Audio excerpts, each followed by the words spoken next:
बिस्मिल्लाहिर्रहमानिर्रहीम। अस्सलाम वालेकुम। मैं शजीउल्लाह फिरासत। आप देख रहे हैं नेशनल और इंटरनेशनल न्यूज़ पर मुश्तमिल 4 टीवी का खुसूसी खबरनामा दुनिया भर से, यानी खबरें आपकी नज़र से। सबसे पहले headlines. Tome International School, Cambridge, IGCSE curriculum for nursery to grade 9. Highly qualified and dedicated teachers who intensively work on your child's better future. At Tome International School, academic subjects and extracurricular activities complements each other to develop socially skilled and handling students. Secure CCTV surveillance in all over campus. Safe transport facility available. Free admissions for first 50 students. Tome International School, learning today, leading tomorrow. Shali Banda, Khilwat road, Hyderabad. Pride India आपके लिए लाए हैं Hydraa, FTL और buffer zone से पाक plots spot registration के साथ। Orchid residency की शानदार कामयाबी के बाद लाए हैं आपके लिए ऑर्किड रेजिडेंसी फेज 2 बालापुर में फुल्ली डेवलप्ड गेटेड कम्युनिटी से जुड़ा वेंचर, जिसमें चिल्ड्रंस पार्क, लैंडस्केप गार्डन और मस्जिद जैसी बेशुमार एमिनिटीज के साथ ओपन प्लॉट्स दस्तयाब हैं। संतोष नगर से सिर्फ 10 मिनट के फासले पर orchid residency phase 2, where life comes alive.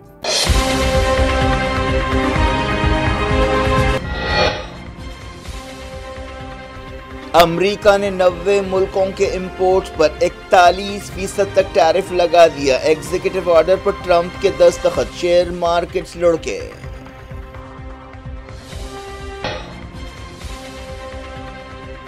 India ने कहा रशिया के साथ ताल्लुकात आजमूदा हैं, किसी तीसरे मुल्क से ताल्लुक नहीं। ट्रंप के टैरिफ पर इंडिया का रिएक्शन, जल्द ट्रेड डील की उम्मीद।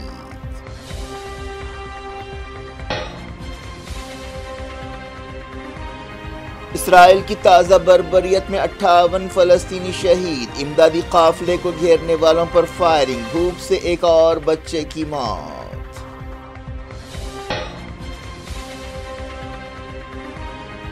ट्रंप के नुमाइंदे ने किया गाजा का दौरा, एड डिस्ट्रीब्यूशन सेंटर भी गए, मकामी लोगों से मुलाकात, इमदाद का निज़ाम सुधारने के मुतालबे।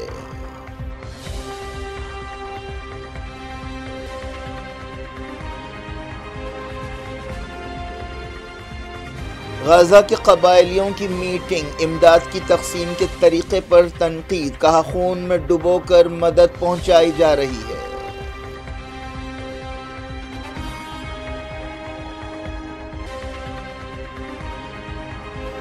इसराइल UAE ताल्लुकात में सब कुछ ठीक नहीं, तेल अवीव ने सफीर को वापस बुला लिया, सिक्योरिटी को वजह बताया गया। पाकिस्तान ने ऑपरेशन महादेव पर की तनकीद, इंडियन पार्लियामेंट में इस्लामाबाद के खिलाफ बयानात को रद्द कर दिया, कहा मुंह तोड़ जवाब देने की सलाहियत है।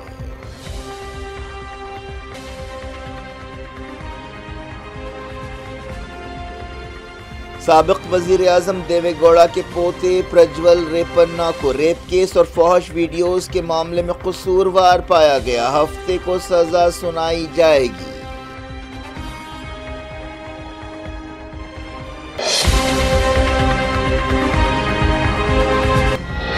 हेडलाइंस आपने देखी, अब खबरों की तफसील। अमरीकी सदर डोनाल्ड ट्रंप के नुमाइंदे स्टीव विटकॉफ ने इसराइल और गाजा का दौरा किया, जहां 22 महीनों से इंसानियत को शर्मिंदा करने वाली बर्बरियत जारी है। विटकॉफ ने गाजा सीज फायर और होस्टेजेस की रिहाई की डील के बारे में नेतन्याहू से बातचीत की। उन्होंने गाजा में ग़िज़ा तकसीम करने वाली इमदादी तंजीम के दफ्तर का भी दौरा किया।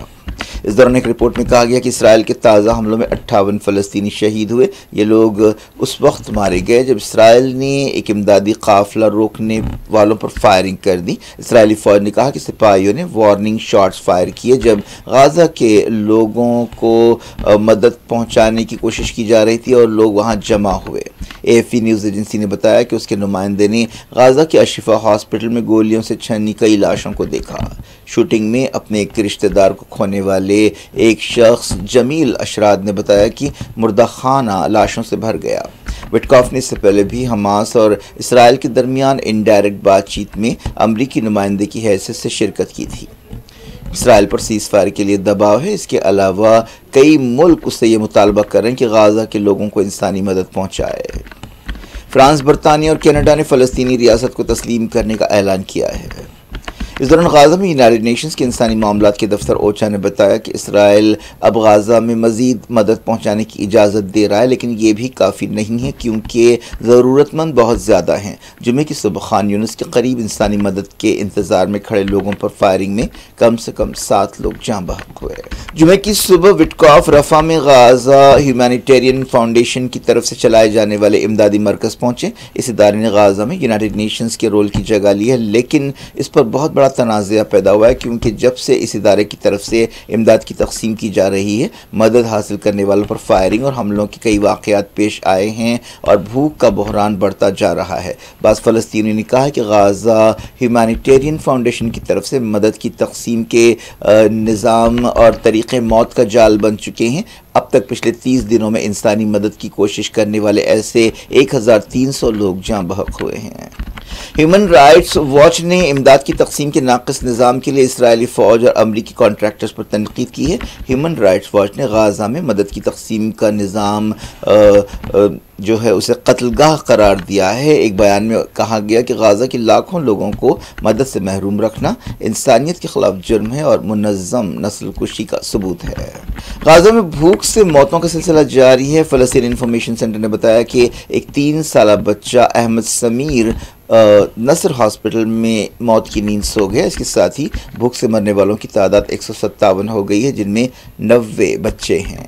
व्हाइट हाउस की प्रेस सेक्रेटरी कैरोलाइन लेविट ने कहा है कि विटकॉफ ने अमरीकी सफ़ीर माइक हक्काबी के साथ गाज़ा का दौरा किया और इमदाद की तकसीम के निज़ाम का जायज़ा लिया और मकामी लोगों से मुलाकात की। व्हाइट हाउस की तर्जुमान ने कहा कि अमरीका वापसी के बाद विटकॉफ सदर डोनाल्ड ट्रंप को ब्रीफिंग देंगे। इस दौरान जॉर्डन, यूएई, स्पेन, जर्मनी और फ्रांस ने गाज़ा में हवाई जहाज़ों के जरिए इंसानी मदद गिराई। गाज़ा में कबायली मीटिंग में इसराइल की तरफ से इमदाद की तकसीम के निज़ाम पर तनकीद की गई और कहा गया कि इससे किसी को फ़ायदा नहीं हो रहा है। एक प्रेस कॉन्फ्रेंस में कबायलियों के नुमाइंदों ने कहा कि ये मदद खून में डुबोकर पहुँचाई जा रही है। कबायलियों ने इंटरनेशनल कम्युनिटी और अमरीकी नुमाइंदे से कहा कि वो अपनी आँखों से गाज़ा के अफसोसनाक हालात देखें। इस मीटिंग में कहा गया कि रोज़ाना तकरीबन 90 फ़लस्तीनी शहीद हो रहे हैं। ये भी सवाल किया गया कि क्या आज़ाद दुनिया इससे मुतमईन होगी। गाज़ा की मीडिया ऑफिस ने बताया कि जुमेरात को 104 इमदादी ट्रक्स गाज़ा पट्टी में दाखिल हुए, लेकिन इसराइली फ़ौज की निगरानी में मुनज़्ज़म तौर पर लूट मचाई गई। इसराइल और यूएई के दरमियान ताल्लुकात में ऑल इज़ वेल नहीं है। इसराइल ने यूएई से अपने कई सफारतकारों और सफ़ीर को वापस बुला लिया है। इसके लिए सिक्योरिटी को वजह बताया गया। इनमें इसराइली सफ़ीर भी शामिल है। इसके लिए सरकारी तौर पर यह वजह बताई गई कि दहशतगर्द तंजीमों ने इसराइलियों को नुकसान पहुँचाने के लिए अपनी सरगर्मियाँ तेज़ कर दी हैं। National security council of Israel ने इसराइली शहरियों को मशवरा दिया कि वो यूएई में चौकस रहें। एक बयान में कहा गया कि हम समझते हैं कि दहशतगर्द तंजीमें इसराइल को नुकसान पहुंचाने के लिए सरगर्म है। इस सिलसिले में बाज़ ईरानी तंजीमों के अलावा हमास, हिजबुल्लाह और ग्लोबल जिहाद नामी तंजीम को ज़िम्मेदार ठहराया गया है। काउंसिल ने कहा कि ख़ास तौर पर यहूदियों के त्यौहारों के मौके पर इसराइलियों को टारगेट किया जा सकता है। दूसरी तरफ यूएई की वज़ारत ख़ारजा ने इस रिपोर्ट पर कोई तबसरा नहीं किया, लेकिन यूएई ने इसराइली सफ़ीर के रवैये के ताल्लुक से इसराइल से शिकायत की है। ऐसा इल्ज़ाम लगाया गया कि सफ़ीर ने अबूज़ाबी के एक बार में हदें पार कर दी और सिक्योरिटी अहदेदारों के साथ झगड़ा किया। यूएई ने इस सिलसिले में शिकायत करते हुए कम से कम 3 वाक़यात का हवाला दिया। इसराइली मीडिया में कन्फर्म किया गया कि यूएई ने इसराइली सफ़ीर यूसी शेरी के बारे में शिकायत की और उन पर सफारती प्रोटोकॉल को तोड़ने का इल्ज़ाम लगाया। ईरान के सदर मसूद पेज़ेश्कियान हफ्ते और इतवार को पाकिस्तान का दौरा करेंगे। ये उनका पाकिस्तान में सदर की हैसियत से पहला दौरा होगा। पेज़ेश्कियान मिडल ईस्ट, खासतौर पर गाज़ा के हालात और आपसी ताल्लुकात के बारे में पाकिस्तानी वज़ीर आज़म और दूसरे अहदेदारों से बातचीत करेंगे। इस दौरान पाकिस्तान के वज़ीर इत्तलात अता तारड़ ने कहा कि पेज़ेश्कियान का दौरा काफ़ी अहम है और इससे दोनों मुल्कों के दरमियान ताल्लुकात और मजबूत होंगे। तारड़ ने कहा कि पाकिस्तान और ईरान इलाके के अमन और इस्तेहकाम के हवाले से काफ़ी अहम हैं। अमरीकी सदर डोनाल्ड ट्रंप ने एक एग्जीक्यूटिव ऑर्डर पर दस्तखत कर दिया है, जिसके मुताबिक 90 मुल्कों से इंपोर्ट्स पर 10 से लेकर 41% तक टैरिफ लगाया जाएगा। इसके अलावा ट्रंप ने एक और ऑर्डर पर भी दस्तखत किए, जिसके तहत कनाडा के माल पर टैरिफ बढ़ाया जाएगा। ये फैसला एक ऐसे वक्त किया गया जब कनाडा ने फ़लस्तीन को तस्लीम करने का ऐलान किया है। व्हाइट हाउस ने इल्ज़ाम लगाया कि कनाडा गैर कानूनी दवाओं की स्मगलिंग के बहाव को रोकने में नाकाम रहा है। अमरीका ने ऑस्ट्रेलिया और बरतानिया पर 10% टैक्स लगाया। ट्रंप ट्रंप ने कहा कि ये मुल्क आपसी तिजारत में जवाबी खैरसगाली नहीं दिखा रहे हैं। कनाडा के खिलाफ नए टैरिफ पर अमल शुरू हो चुका है, लेकिन दूसरे मुल्कों पर 7 अगस्त तक अमल नहीं होगा। व्हाइट हाउस ने बताया कि इस देरी की एक तकनीकी वजह है। इस दौरान कनाडा के वज़ीर-ए-आज़म मैक कार्नी ने कहा है कि उन्हें अमेरिका के फैसले से मायूसी हुई है।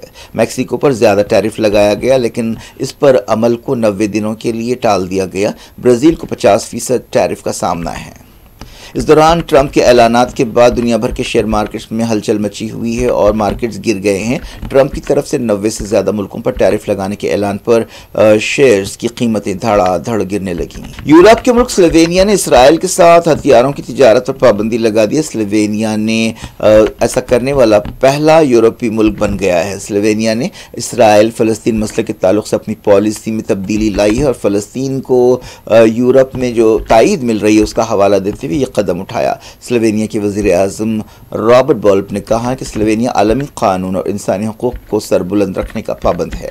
पाकिस्तान ने ऑपरेशन महादेव के बारे में इंडिया के दावों को रद्द कर दिया है। हाल ही में इंडिया ने कहा था कि इंडियन फौज ने श्रीनगर के करीब एक जंगलाती इलाके में ऑपरेशन महादेव के तहत पहलगाम दहशतगर्द हमले के जिम्मेदार 3 दहशतगर्दों को हलाक किया है। पाकिस्तान के दफ्तर खारजा ने कहा कि पाकिस्तानी फौजें ज़रूरत पड़ने पर इंडिया को मुंह तोड़ जवाब देने की पूरी सलाहियत रखती हैं। दफ्तर खारजा के तर्जुमान शफकत अली खान ने इस्लामाबाद में प्रेस कॉन्फ्रेंस से खिताब करते हुए इंडियन पार्लियामेंट में हाल ही में इंडियन लीडर्स की तरफ से दिए गए बयानात पर तनकीद की और कहा कि ये लोग पाकिस्तान के खिलाफ जारहियत को दुरुस्त ठहराने की कोशिश कर रहे हैं और इंटरनेशनल कम्युनिटी को गुमराह कर रहे हैं। तर्जुमान ने कहा कि इंडिया ऑपरेशन सिंदूर के जो टारगेट्स बताए गए थे उन्हें हासिल करने में नाकाम रहा और ऑपरेशन महादेव में सिविलियंस को टारगेट किया जा रहा है। तर्जुमान ने कहा कि पाकिस्तान की फौजों ने इंडिया की जारहियत का मुंहतोड़ जवाब दिया है और ज़रूरत पड़ने पर फिर ऐसा करने के लिए तैयार है। तर्जुमान ने इंडस वाटर ट्रीटी को सस्पेंड करने के इंडिया के फैसले की भी मजम्मत की और इसे आलमी जिम्मेदारियों की खिलाफ वर्जी करार दिया। इंडिया ने अमेरिका के साथ बढ़ती हुई तलखियों के बीच कहा है कि रशिया के साथ इंडिया के ताल्लुकात आजमुदा और टेस्टेड हैं। वजारत खारजा ने इंडिया रशिया ताल्लुकात के बारे में बाज़ रिपोर्ट्स को रद्द कर दिया। वजारत खारजा के तर्जुमान रणधीर जायसवाल ने कहा कि इंडिया के आपसी ताल्लुकात जो उससे हैं रशिया से वो आज़ादाना हैं और कौमी मफादात पर उनका इन्हिसार है। हाल ही में अमेरिका ने इंडिया पर रशिया के साथ तिजारती ताल्लुकात के लिए तनकीद की थी और जुर्माना लगाने का ऐलान किया था। सवालों का जवाब देते हुए रणधीर जायसवाल ने कहा कि हमारे रशिया के साथ ताल्लुकात किसी तीसरे मुल्क की नज़र से नहीं देखे जाने चाहिए। इस दौरान जायसवाल ने बैलेंस बरकरार रखने की कोशिश करते हुए कहा कि इससे पहले भी कई रुकावटें और चैलेंजेस आए हैं। उन्होंने उम्मीद जाहिर की कि अमेरिका के साथ तिजारती डील हो जाएगी। उन्होंने ये भी कहा कि इंडिया और अमेरिका मुश्तरका मफादात और जमहूरी कदरें रखते हैं और इन कदरों की बुनियाद पर ही दोनों मुल्कों के दरमियान पार्टनरशिप है। उन्होंने निशानदेही की कि अमेरिका के साथ हमारे मजबूत डिफेंस ताल्लुकात हैं। ट्रंप ने 1 अगस्त से इंडिया की चीज़ों पर 25% टैरिफ लगाने का ऐलान कर दिया है। Our ties with any country or all the ties that we have with various countries, they stand on their own merit and they should not be seen from the prism of a third country. As far as India-Russia relations are concerned, we have a steady and time-tested partnership. Bangalore की एक खुसूसी अदालत ने JDS रुकने parliament Prajwal Revanna के rape case और फौश videos के case में उसे कसूरवार पाया है। रेवन्ना साबिक वज़ीर-ए-आज़म HD देवेगौड़ा का पोतरा है। खुसूसी MP MLA कोर्ट के जज संतोष भट्ट ने यह फैसला सुनाया। हफ्ते को सज़ा का ऐलान किया जाएगा। अदालत ने प्रज्वल रेवन्ना और उसके वकीलों को इजाज़त दी कि वह सज़ा के बारे में अपनी दलीलें पेश करे। प्रज्वल रेवन्ना अदालत में मौजूद था। जैसे ही फैसला सुनाया गया उसे आंसू पोंछता हुआ देखा गया। रेवन्ना को पिछले साल गिरफ्तार किया गया था और 14 महीनों से वो जेल में हैं। इस केस का ताल्लुक एक घरेलू मुलाजिमा की शिकायत से है। अदालत ने इस केस के सिलसिले में कई सबूतों का जायज़ा लिया। रेवन्ना को ऐसे ही दूसरे केसों का भी सामना है। वीडियोस में देखा गया कि रेवन्ना औरतों पर जिनसी हमले कर रहा है और ऐसी हरकतों को रिकॉर्ड कर रहा है। 2024 के लोकसभा इलेक्शंस के दौरान ये वीडियो सामने आए थे। इसके बाद पूरा मुल्क हिल गया था और रेवन्ना पर काफ़ी तनकीदें की गई थी और रेवन्ना मुल्क से फ़रार हो गया था। बाद में वो बेंगलोर वापस आया और उसे गिरफ्तार किया गया। एक वीडियो में उसे एक बुजुर्ग औरत पर जिनसी हमला करते हुए देखा गया था। इस वीडियो में ये औरत गिड़गिड़ाकर रेवन्ना से कह रही थी कि वो उसे छोड़ दे क्योंकि उसने उसके बाप को और दूसरे घर के बुजुर्गों को भी खाना खिलाया है। तेलंगाना के चीफ मिनिस्टर रेवंत रेड्डी ने अपने एक बयान के जरिए तनाज़ा पैदा कर दिया है, जिसमें उन्होंने नौजवान जर्नलिस्टों, खासतौर पर सोशल मीडिया के जर्नलिस्टों को तनकीद का निशाना बनाया है। रेवंत रेड्डी को यह कहते हुए एक वीडियो में सुनाया गया कि नौजवान जर्नलिस्ट को नहीं मालूम कि सीनियर जर्नलिस्टों का कैसे एहतराम किया जाए। उनमें इतनी भी तमीज़ नहीं है कि सीनियर जर्नलिस्ट को देखकर वो खड़े हो जाएं। ये लोग प्रेस कॉन्फ्रेंस के दौरान सामने की सीटों पर बैठते हैं और मुझे देखते हैं जैसे वो ये उम्मीद कर रहे हैं कि मैं उन्हें सलाम करूँगा और उनके आगे सर झुकाऊँगा। बाज़ वक्त मेरा दिल करता है कि मैं उन्हें थप्पड़ मार दूँ, लेकिन हालात और मकाम बीच में आ जाते हैं। रेवंत रेड्डी ने कहा कि आज कोई एक शख्स जिसे एक हुर्फ भी नहीं आता वो कहता है कि मैं जर्नलिस्ट हूं। अगर हम उससे पूछें कि वो कौन है तो वो कहता है कि मैं सोशल मीडिया जर्नलिस्ट हूं। वो अपने आप को जर्नलिस्ट कहता है। उनके इस बयान पर अपोजिशन पार्टियों ने, ख़ासतौर पर बीजेपी ने तनकीद की है। सोशल मीडिया पर भी बाज़ गोशों की तरफ से उन्हें तनकीद का निशाना बनाया जा रहा है, लेकिन एक बहस शुरू हो गई है। मुल्क में विटामिन B12 की कमी एक संगीन मसला बनता जा रहा है। एक रिपोर्ट में ये बात कही गई। इसके लिए वेजिटेरियंस और वीगन ग़िज़ाओं को जिम्मेदार ठहराया जा रहा है। हैदराबाद से काम करने वाले इदारे नेशनल इंस्टीट्यूट ऑफ न्यूट्रिशन ने इस सिलसिले में एक रिपोर्ट जारी की। क्या कुछ हो रहा है आपकी दुनिया में, आखिर में हेडलाइंस दुनिया भर से एक बार फिर देखते हैं। Tom international school, Cambridge IGCSE curriculum for nursery to grade 9. Highly qualified and dedicated teachers who intensively work on your child's better future. At Tom International School, academic subjects and extracurricular activities complements each other to develop socially skilled and handling students. Secure CCTV surveillance in all over campus. Safe transport facility available. Free admissions for first 50 students. Tom International School, learning today, leading tomorrow. Shalibanda, Khilwat Road, Hyderabad.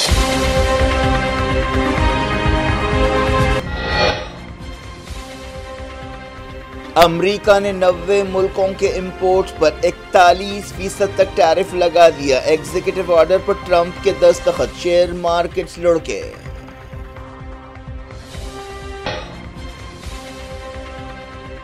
India ने कहा Russia के साथ ताल्लुकात आजमूदा हैं, किसी तीसरे मुल्क से ताल्लुक नहीं। ट्रंप के टैरिफ पर इंडिया का रिएक्शन, जल्द ट्रेड डील की उम्मीद।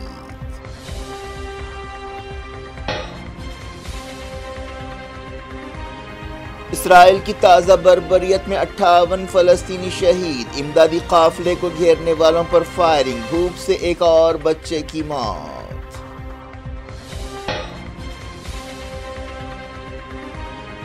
ट्रंप के नुमाइंदे ने किया गाजा का दौरा, एड डिस्ट्रीब्यूशन सेंटर भी गए, मकामी लोगों से मुलाकात, इमदाद का निज़ाम सुधारने के मुतालबे।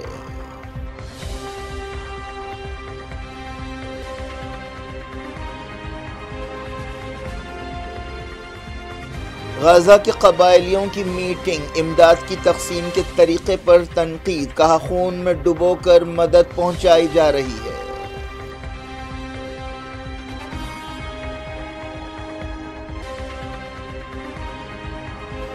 इसराइल UAE ताल्लुकात में सब कुछ ठीक नहीं, तेल अवीव ने सफीर को वापस बुला लिया, सिक्योरिटी को वजह बताया गया। पाकिस्तान ने ऑपरेशन महादेव पर की तनकीद, इंडियन पार्लियामेंट में इस्लामाबाद के खिलाफ बयानात को रद्द कर दिया, कहा मुंह तोड़ जवाब देने की सलाहियत है।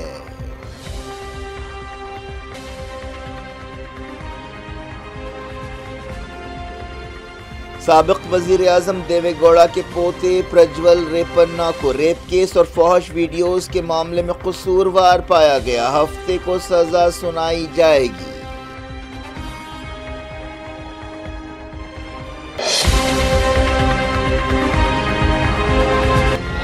ये थी आज की खबरें। शजीउल्लाह फरासत को दी इजाजत और अपना बेहद ख्याल रखिए। अल्लाह हाफिज।